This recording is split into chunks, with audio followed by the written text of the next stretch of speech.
قرآن مجید میں ایک ایسی قوم کا ذکر آتا ہے جسے اللہ تعالیٰ نے بندروں میں بدل دیا تھا۔ یہ کہانی ہے اصحاب سبت کی۔ بنی اسرائیل کی ایک جماعت سمندر کے کنارے ایلا مام کی بستی میں رہتی تھی۔ ان کے لیے ہفتہ کا دن مقدس تھا اور اللہ کا حکم تھا کہ اس دن کوئی مچھلی نہیں پکڑے گا، صرف عبادت کرے گا۔ ان کا امتحان لینے کے لیے اللہ نے ایک عجیب صورتحال پیدا کر دی۔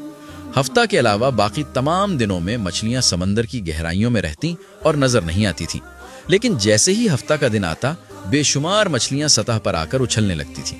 کچھ لوگوں کے دل میں لالچ پیدا ہو گیا۔ انہوں نے ظاہری طور پر اللہ کا حکم نہیں توڑا، لیکن ایک چالاکی ضرور کی۔ انہوں نے سمندر کے کنارے بڑے بڑے گڈھے کھود لیے اور ان تک نالیاں بنا دی۔ ہفتہ کے دن جب مچھلیاں آتی تو وہ ان نالیوں کے ذریعے ان گڈھوں میں پھنس جاتی تھیں۔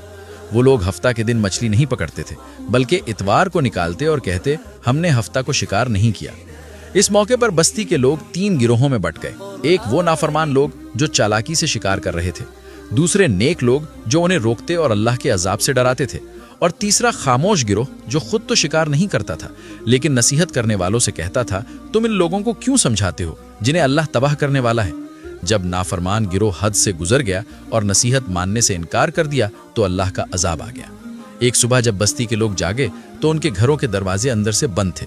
جب دیواروں سے جھانک کر دیکھا گیا تو منظر دہشت ناک تھا۔ جو لوگ نافرمانی میں شریک تھے سب بندروں کی شکل میں بدل چکے تھے۔ وہ ایک دوسرے کو پہچان رہے تھے، رو رہے تھے، لیکن بول نہیں سکتے تھے۔ قرآن فرماتا ہے ہم نے ان سے کہا ذلیل و خوار بندر بن جاؤ۔